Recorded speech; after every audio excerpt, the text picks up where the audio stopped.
Welcome to the Binge Breakers podcast. I'm Jacqueline. I am here to teach you how I overcame bulimia and my binge eating disorder, and how you can too. Through simple steps of mind management, repairing your relationship with yourself, understanding your habits, and intuitive eating.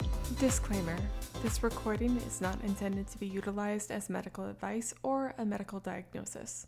If you think you're in need of medical attention or treatment, please seek it immediately. This recording will also contain sensitive subjects such as binging and purging, weight, and depression. Please listen at your own discretion and do what you think is best for you. Hello, everyone listening out there. I have a really special guest, and I was just telling her it's kind of crazy since, years ago when I was struggling with bulimia, I read her book. I'm sure you guys can guess who this is, but I have Kathryn Hansen on the podcast today. What an honor. And she's the author of Brain Over Binge. She has a fabulous Instagram. She's helped, thousands, millions? I don't know, but I would think thousands, I hope. Yeah, thousands. Yeah, you've helped a lot of people. One day millions. But yeah, right. I was writing out goals, and I was like, one day I want to help millions as well, which is such a big number, but you've certainly helped so many. So welcome to the show, Kathryn. Yeah, thank you so much for having me. Yeah, of course. And for those of you guys, a lot of people who struggle with bulimia know who you are. It's like I was saying when I did the book review on my podcast a while ago, it's almost a rite of passage to read Brain Over Binge in the bulimia world for a lot of people. Mm-hmm. But for those that don't know, can you give a brief intro of your story and who you are? Yeah, absolutely. I mean, I wrote my book back in 2011. Actually, I had recovered back in 2005. So, it's been a while. I've been recovered for 17 years now. So after my recovery, I just felt this strong desire to share my story because it was so different than what I had been taught in therapy and with sort of the conventional forms of help that were out there, just online or what I'd read. And my recovery was so different that I was like, wow, I have to tell people, because I was so excited to be free. I was just felt such a passion to help others with this, because I knew what it felt like to be there in that place where you just feel like you can't control yourself around food. It's just the constant binging and just being consumed by these urges. And I guess got started in the book. It took me a really long time to finish it, but I started it like in 2006, like pretty soon after my recovery, but I didn't finish till 2011, and also just didn't have the confidence to put it out until then, because I thought, that there was this I haven't been recovered that long, but it felt so solid. Like even months after I quit, I was like, there's no way I would ever go back. And 17 years later, I just published a second edition, and just really try to help people understand bulimia in terms of the brain, really try to help empower them to take control and to just put an end to this. Yeah.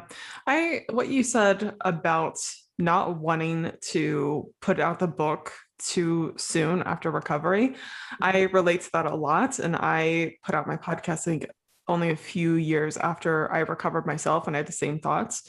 But what I love about your book, when I listened to it, I didn't read it, but I listened, was that it felt pretty raw. Like a lot of the things felt very close to home. And I think sometimes, even though, of course, years later, I'm sure you remember lots of things that you struggled with when you were in that zone of bulimia, I think when you write it soon after your recovery, it's still fresh. And that's probably why it also resonates with so many people.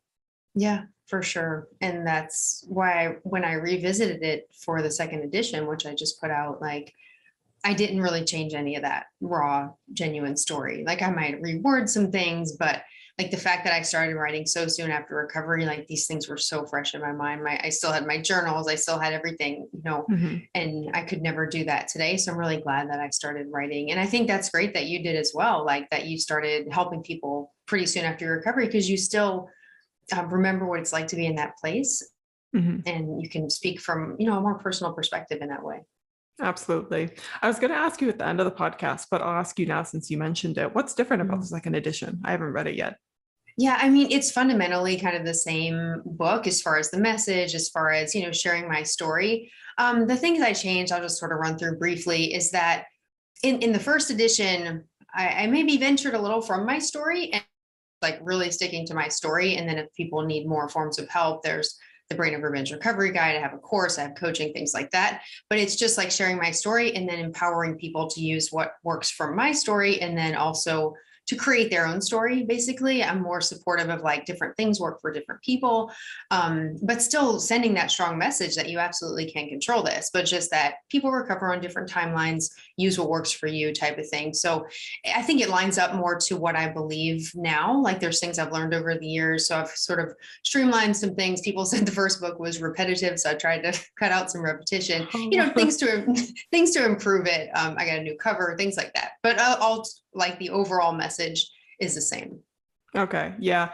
Yeah. Critiques are always fun to get, but they're necessary for improving. I didn't find it super repetitive. I did though. That brings us into kind of the first thing I want to talk to you about, which was urge surfing. Now, a lot of people that read the book, they found it extremely helpful. When I first read it too, I didn't recover till years later after reading it, but you were the first person to point out to me that there's these automatic pathways going on. There's habitual things, and the urge isn't necessarily this all-consuming thing that you can go through without necessarily acting upon it. And that even though I didn't entirely cement for me then, it was the first kind of puzzle piece in the right direction of, oh, maybe there's habits involved. Maybe it is somewhat within my control, which was obviously very vital. And it's vital for a lot of people to hear.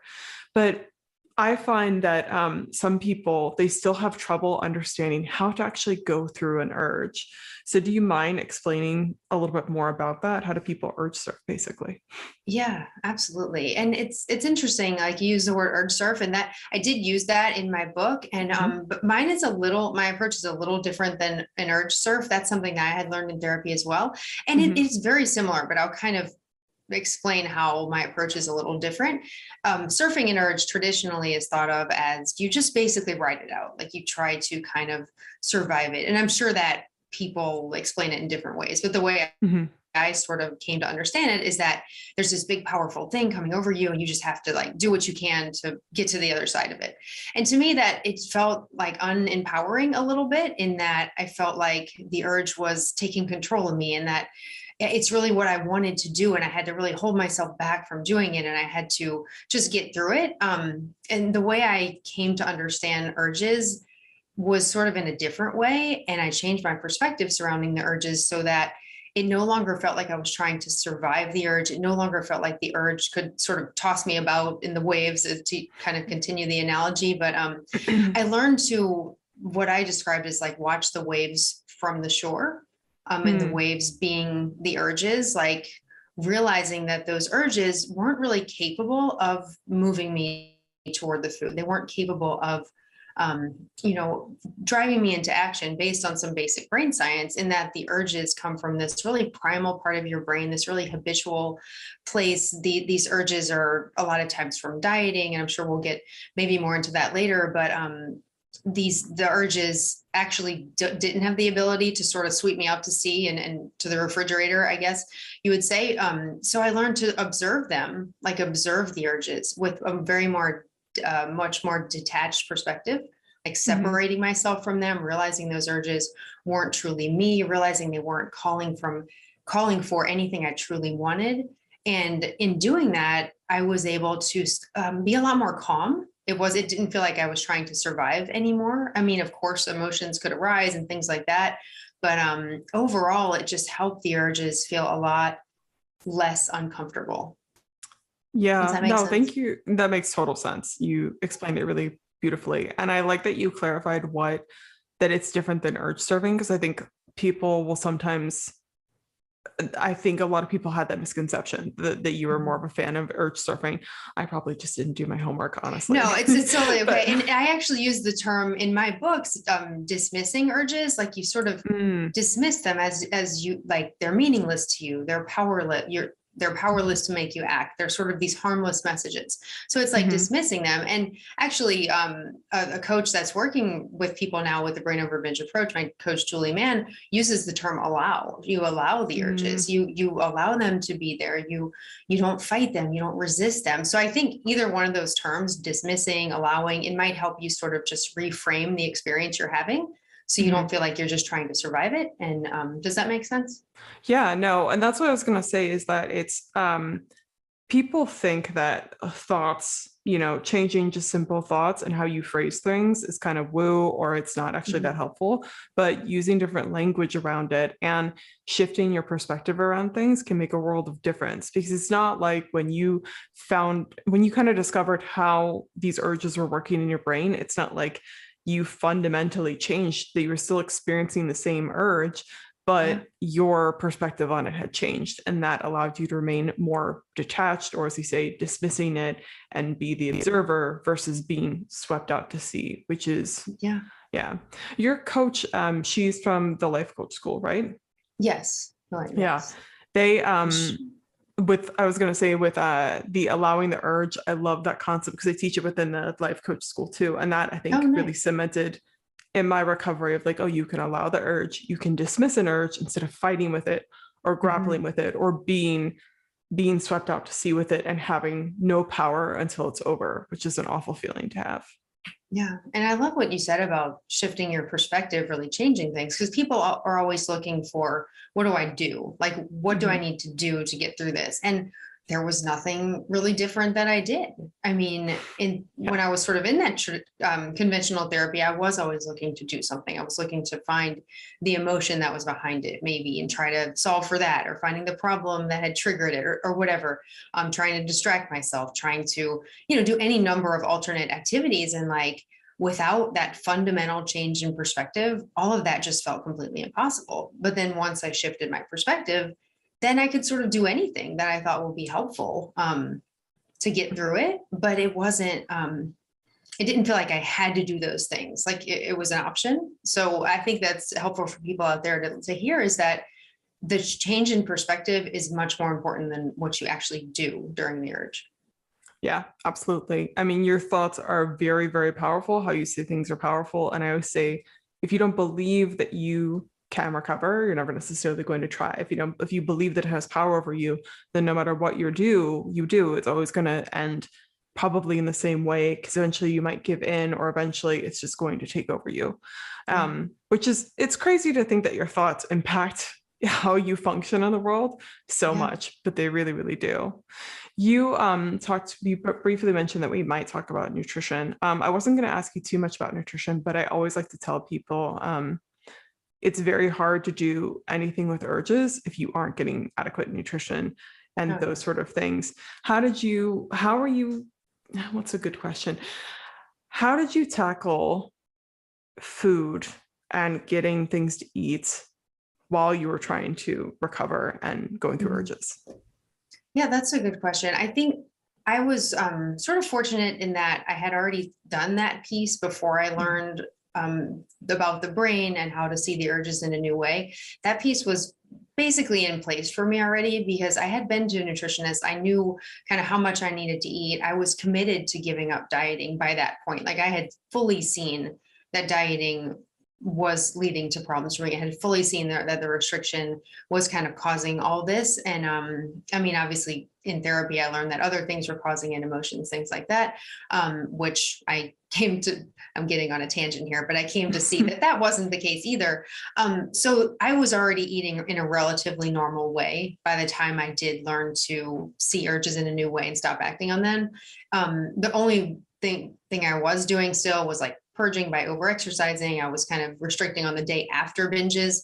But once I stopped the binging, like I was eating in a relatively normal way and was committed to that. Now that's not the case for everyone. And that's sort of in the second edition, I bring in that you may need help nutritionally. You may need extra support as far as helping you to give up dieting, to implement adequate eating habits, because it's so important. Like, you can't dismiss an urge, allow an urge if you're starving. Like, you cannot do that. Your brain is not going to be in a state where you can use your higher cognitive powers to override that primitive drive if that primitive drive is just based in like starvation and a real need of food.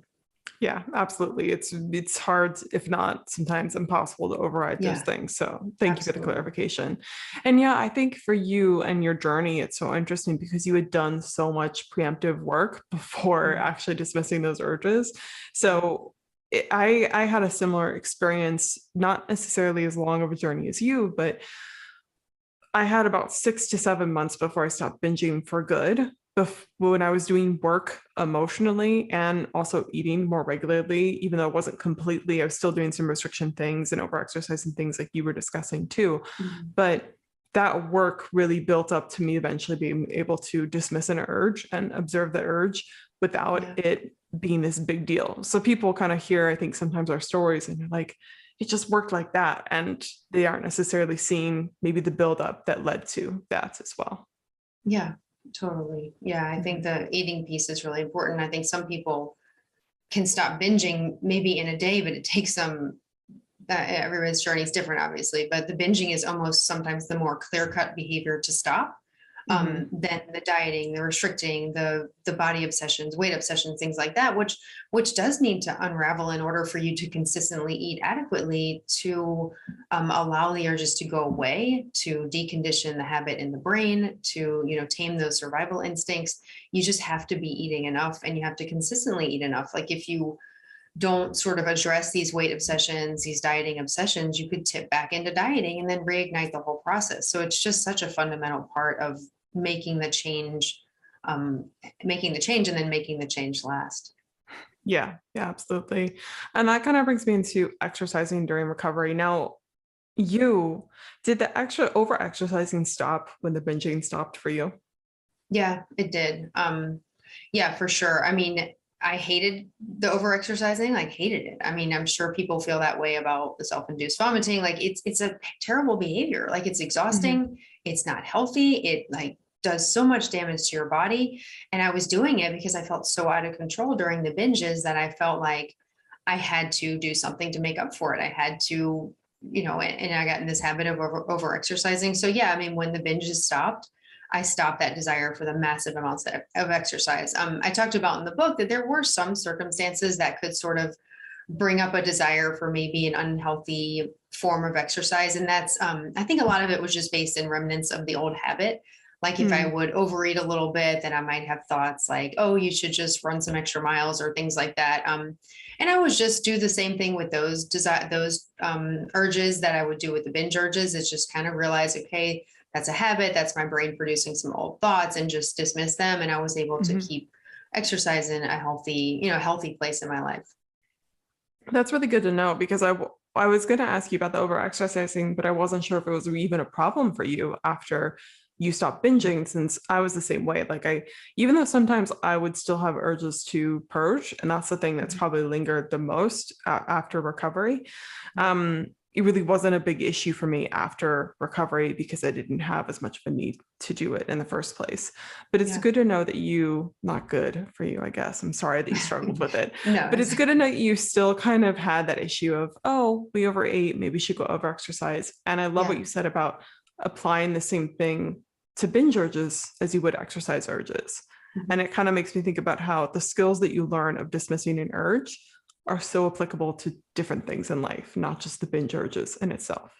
Yeah, for sure. And it's so many things. I mean, it's obviously not the cure for everything, but once I sort of learned this, that sort of your thoughts and feelings, like all your thoughts and feelings and things that go through your body and brain aren't you. Like you have the ability to sort of decide which of those messages you want to believe, decide which ones you want to follow. Like, again, not the cure for everything, but it can fundamentally change so many things. Yeah, it feels like a new superpower. And I agree. It's not the cure for everything, but you literally are like, sure. I just discovered a new secret of the universe. What's going on? So how do you, just to give more detail, since you didn't struggle as much, when people are over-exercising and have that tendency to over-exercise, do you have any advice that you regularly give them other than what you just said? I do think, like I was saying before, apply that same detachment concept and realize that it does become habitual, like that drive to get that, rush of adrenaline and things like body chemistry and whatever happens when you're exercising, like you're getting this burst of sort of feel good brain chemicals and things like that. And you can get hooked on that a bit. So it's about taking care of yourself during those times and realizing that, truly focusing on health. Like, I think people will think, oh, I have to do this because it's healthy and I have to exercise, but it's actually not. Like, you tip into a place where it's very detrimental to your health and even dangerous. So to realize that your brain is not like your enemy by encouraging you to do this because it's just a habit you've gotten into over time, but that now you can start to take care of yourself in ways that truly are healthy. It's sort of like just becoming the adult for yourself. Like when you're younger, you have an adult to tell you, okay, this is not healthy. And you get to be that for yourself now. And you get to say, okay, I'm having these desires that just aren't in line with what I truly want for my life. And you can step back from those and refocus your mind on what you actually want and what's really important to you in your life. Yeah, absolutely. I love what you said about like your brain is not your enemy.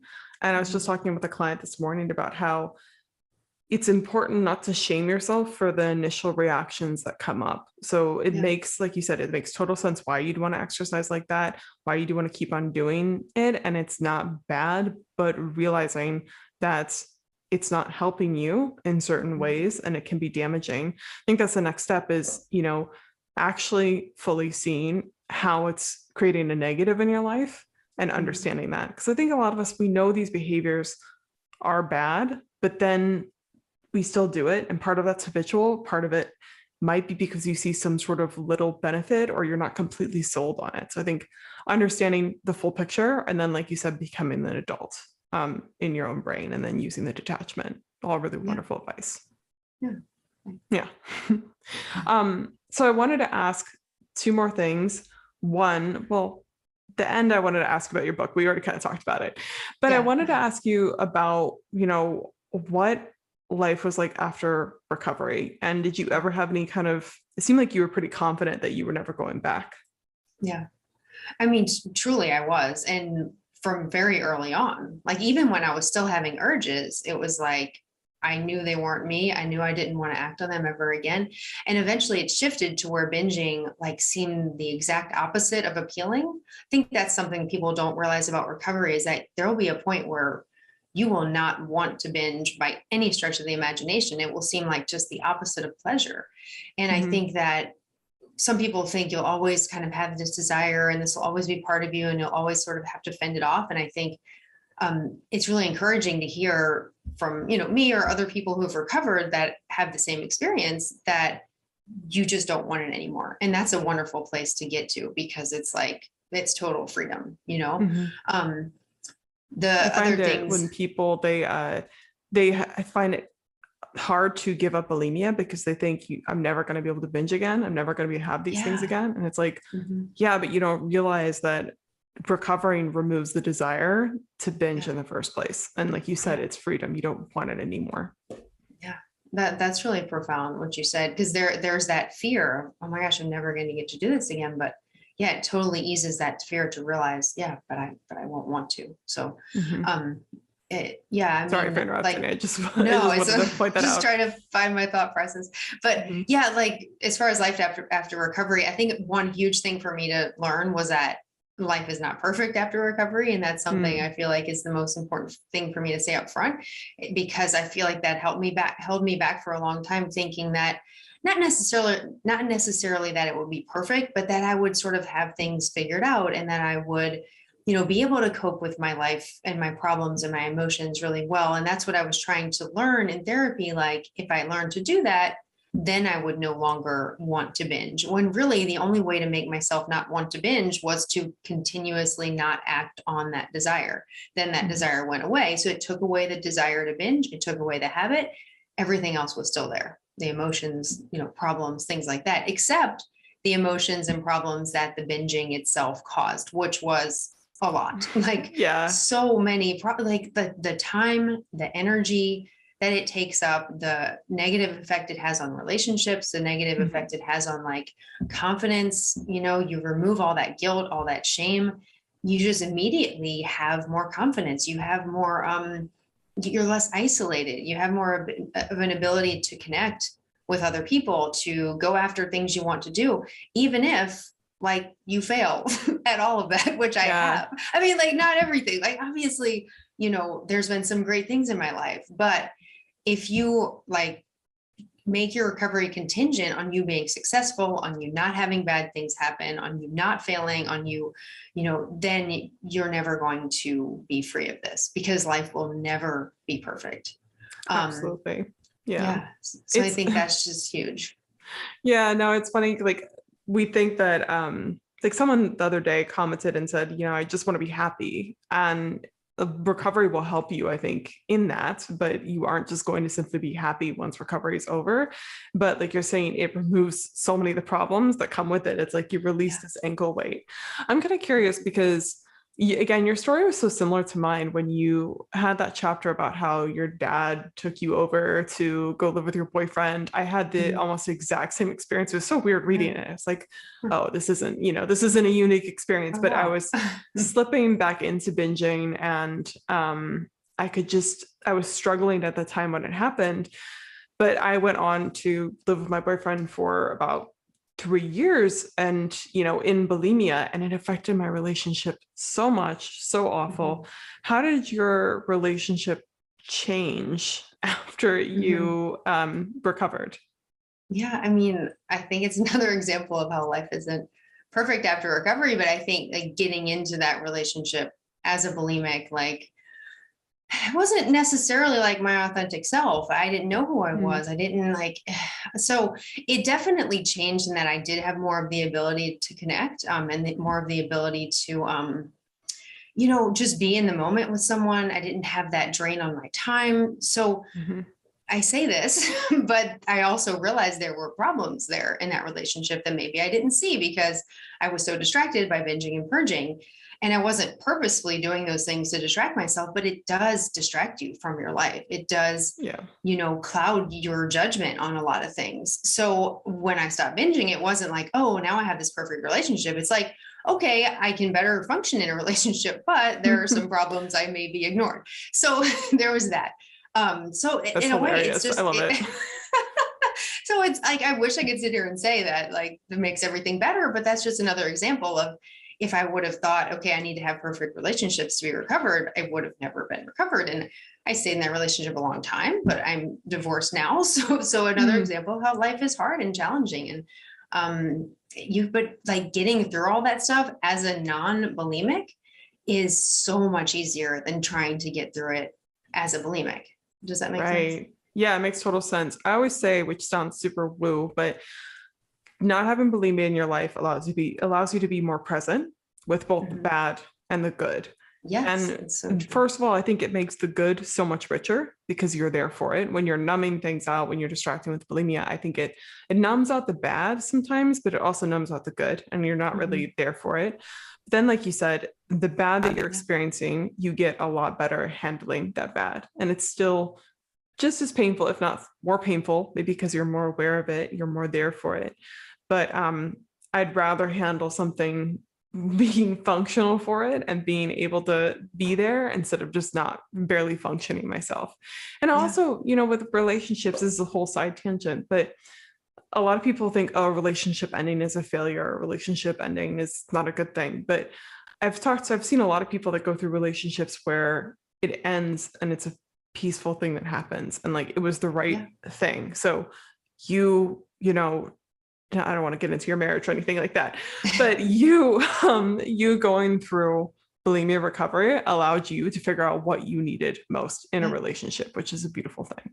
Oh, absolutely. Yeah, you can make choices from your authentic self and not based on like what you feel like you need to do because of your eating disorder, or when you make decisions with your eating disorder, it's just so much harder because it's always, like I said, clouding your judgment. So you can make authentic, choices. And it's interesting because I just did podcast episode 99 on my podcast, and my boyfriend interviewed me about my new addition. So like, there's also good on the other side of it. So you can have more authentic connections. You can, so I just wanted to mention that so it won't be such a downer.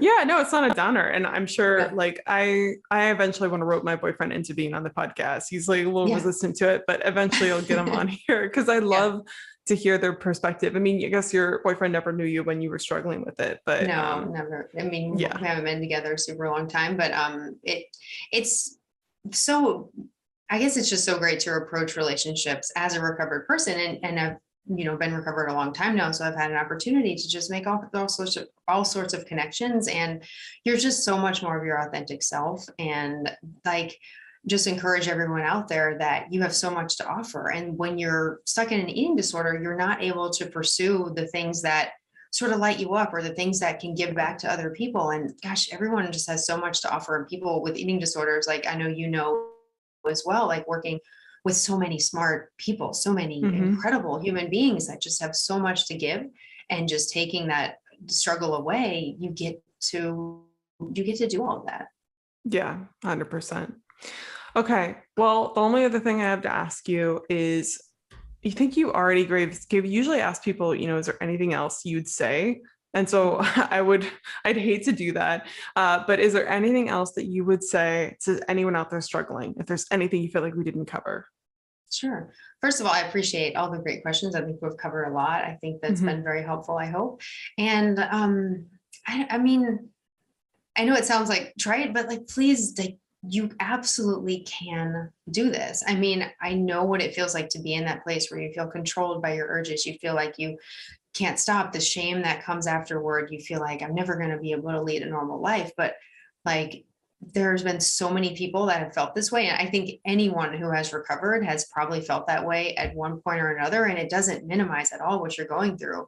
Like it's awful. I've been there, but you absolutely can do this, and just sort of take the first step that you feel like will help you get there. And I know it can be seem overwhelming with sort of all the information that's out there. In my approach, I bring it down to two basic goals, and that's to dismiss the urges, or if you want to say allow them, detach from them, however you want to say it, dismiss urges, and then eat adequately. And we've addressed both of those things on the podcast today. So like, the one thing, if you can do one thing to move yourself forward, think of it in terms of those two goals. What would help you dismiss the urges? What would help you eat adequately? And implement those things. And it can really help you sort of streamline what you need to do, help make things less overwhelming. And then get whatever help you need along the way. Yeah, absolutely. I think boiling it down to, because so many people, like you said, they get incredibly overwhelmed with what they need to do. And so boiling it down to basics of eat enough, dismiss urges, or whatever else they need to do. But those are two core fundamental things. Absolutely. And like we were discussing earlier, dismissing urges applies to so many different things. So it's really a good power to get down right away. Absolutely. Well, thank you. Yeah, no, like you're saying, I think this podcast episode has been full of, I was going to say nutrients, but full of mind nutrients, I guess, really helpful insights from you. It's been lovely talking with you. Where can people find you? Basically the easiest place is my website, brainoverbinge.com. And there's a lot of things there. You can learn more about the books. You can learn more about my podcast. I have a blog. You can also get a free ebook there as well. It's called the Brain Over Binge Basics. So if you just go to the website, it's on the homepage, just sort of lay out the fundamentals of the approach, just to see if it's maybe right for you. And yeah, that's about it. Yeah, awesome. And you're on Instagram too, and it's just Brain Over Binge as well, right? Yes, Brain Over Binge was taken, so it's brain_over_binge. Someone took Brain Over Binge. I mean, it was a while ago, and it was already gone. And maybe I should have fought more for it at the time. But I'm like, I'll just put the underscores, and it'll be fine. And now, hilarious. Like, it's too late to change. It's funny. I thought you originally had Brain Over Binge and someone took it. I was like, oh, how awful. It just wasn't available when I went to use it. So sneaky. All right. Well, yeah, but no, I follow her on Instagram too. And it's, your podcast is informative, but I tend to follow your Instagram page the most closely because that's where I'm typically at as well. Yeah. I was kind of late in the game getting on Instagram. That's probably why the name was taken, but I've really worked hard on trying to provide helpful information there. So I'm glad you like it. You do. Yeah, it's very, like, the quotes that you post and everything, very insightful, which I think that Instagram now, it's a lot of reels too. And I try to post those as well. You can get kind of caught up in them, but I still love pages that post solid content that is tangible that you can read. It's kind of a break for your mind, and it's definitely helpful to people. Yeah, thank you. All right, well, I'll let you go. Thank you for being here, Kathryn. Yeah, thank you so much for taking the time with me. Appreciate it. Yeah, of course. All right, bye everyone listening.